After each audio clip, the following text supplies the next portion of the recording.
Soplaré como un viento salvaje. Hola, ¿qué tal? ¿Cómo están? Bienvenidos una vez más y como siempre esto es Inversión en el Sur, esto es Economía desde Bahía Blanca y la región y como siempre tenemos mucha información para compartir con todos ustedes.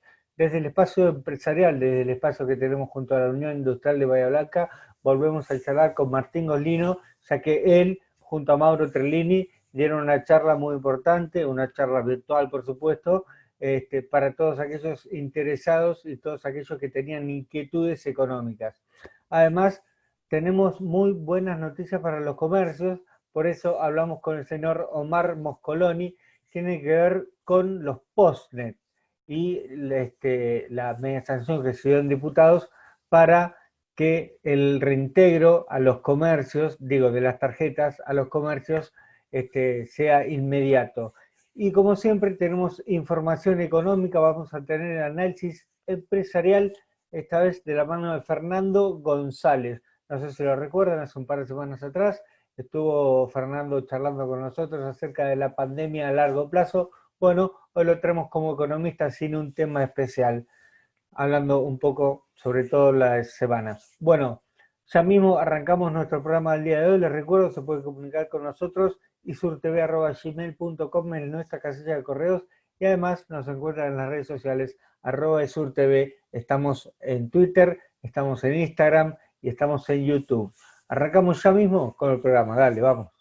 Bueno, ya sí comenzamos entonces nuestro programa del día de hoy. Estamos con Fernando González ya aquí en el piso virtual que nos da Zoom. Fernando, vamos a hablar un poquito de economía, vamos a hablar un poquito acerca de lo que pasó en la semana, vamos a hablar de la inflación. La verdad es un tema urticante, es bastante largo, hay mucha tela para cortar, quiero decir, y la verdad es que no para, no para, no para, no para. Aparte de haber recesión, sigue la inflación, no para, no para, no para. El dinero ya casi no sirve para nada. Buenas tardes, Mariano.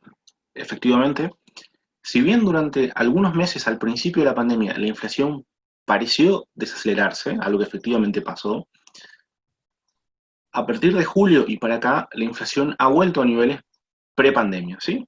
El último dato difundido por el INDEC, si mal no recuerdo, daba 3,8% de inflación mensual en octubre, lo cual es claramente niveles prepandémicos de inflación.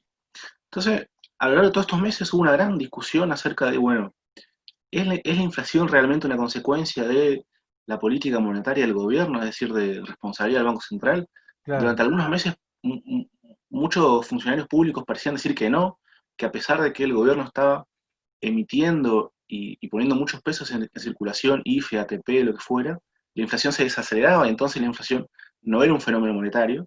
claro. Sin embargo, apenas pocos meses después, esto quedó demostrado que no era cierto, digo, esta enorme cantidad de pesos que el gobierno volcó al mercado están ejerciendo una fuerte presión sobre la inflación y creo que Sí, Martín Guzmán resumió muy bien este problema. Ayer lo escuchaba hablar en unas jornadas monetarias que organizaba el propio Banco Central y él decía que el mayor desafío que enfrenta la política pública hoy en día es tratar de evitar que ese exceso de circulante que el gobierno puso en circulación por la ayuda social ejerza presión sobre el tipo de cambio, ¿sí? Básicamente que salga el sí, dólar. sí, Y que sí. entonces el desafío que tienen ellos es lograr poner en práctica instrumentos de inversión en pesos que le quiten presión al dólar. Y que ese era Bueno, el mayor desafío. de hecho subieron la tasa para que se depositen en pesos. Claramente. Ahí teníamos al presidente diciendo que había que invertir en pesos, y sin embargo, Claro. cuando vos mirás la historia de Argentina, los últimos 30 años, si querés, en la mayor parte del tiempo, la tasa de interés real en pesos era negativa o muy cercano a cero. Entonces, Claro, ¿cómo le convences al pequeño ahorrista, al laburante que tiene unos pesos de más, que se quede en pesos y no se pase a dólares? Históricamente, ahorrar en pesos siempre fue perjudicial, siempre terminás pérdida. perdiendo contra la inflación. Sí, sí, seguro, sin duda. Fernando, ¿cuáles son las prioridades hoy del gobierno? ¿Qué tiene que hacer en principio? Así, ya, tenemos que lograr esto para que la economía circule. Yo creo que por el momento lo que el gobierno está buscando es tratar de aguantar todo lo posible y llegar más o menos sin cambios hasta marzo, que es cuando el campo empieza a liquidar el grueso de las divisas, básicamente soja. Entonces Sí, el gobierno creo que su prioridad debe ser tratar de mantener el cepo, básicamente para resguardar las reservas, tratar de que el Banco Central no se quede sin margen de maniobra, mantener la inflación más o menos a raya y de a poco tratar de reactivar la economía. Digo, sin dudas que este fue el shock más importante del 2020, más allá de la cuestión del déficit y de las reservas, la caída en la economía fue, creo que, lo más perjudicial que nos tocó pasar este año, y creo que a mediano plazo eso debe ser la prioridad del gobierno. Si vos me preguntás por el seguro. ahora, creo que la prioridad está dada por tratar de mantener esto como está y llegar a marzo para sí tener un respiro con las liquidaciones gruesas del campo. Están, bueno, justamente te iba a decir, están contentos y expectantes por bueno, por la suba de la soja, Exactamente. esperando que siga Ayer miraba el ese dato, vientito de cola. está en $440 la tonelada de soja, creo que es el precio más Sí, alto de los últimos 6 u 8 años. Digo, claramente los funcionarios se muestran muy optimistas por esta cuestión. Digo, ellos creen que con esta suba del dólar, quizás los productores se vean más propensos a liquidar y a exportar las hojas, ¿sí? Dejen de guardarlo en las silobolsas y lo exporten ahora, si es que claro. creen que esta suba es temporaria, digamos. Eso claramente ayudaría al gobierno porque les daría más dólares a corto plazo.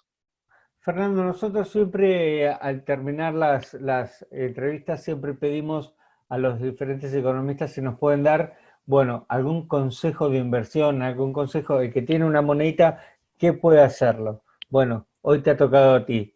¿Qué puede hacer el que tiene una monedita, dónde la puede resguardar, aunque sea para no perder valor?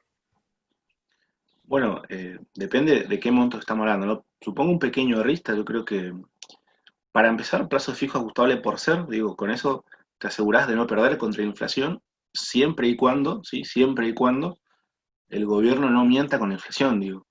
Claro, Recordemos que estos plazos fijos ajustan por ser, que es un coeficiente que calcula el gobierno. Si el gobierno empieza a manipular de vuelta el cálculo de la inflación, ahí sí vas a perder contra la inflación. Si vos no querés estar sujeto a esta cuestión, a esta posible manipulación, digo, nunca sabemos qué va a pasar en Argentina, sí. claramente el dólar es la alternativa, la segunda alternativa. En mi caso particular, les cuento qué hago yo.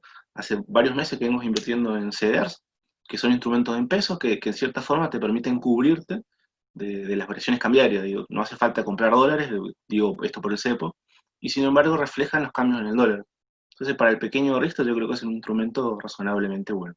Bueno, muy buen punto, muy buen punto.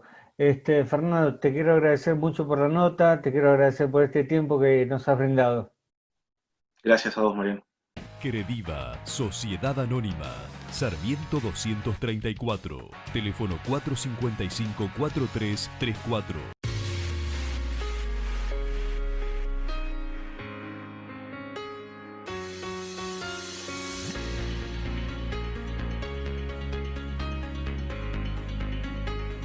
Tilsa, Transporte y Logística Sociedad Anónima, una empresa que cree, una empresa que crece, una empresa que invierte en la región y en Bahía Blanca. Tilsa, Transporte y Logística Sociedad Anónima.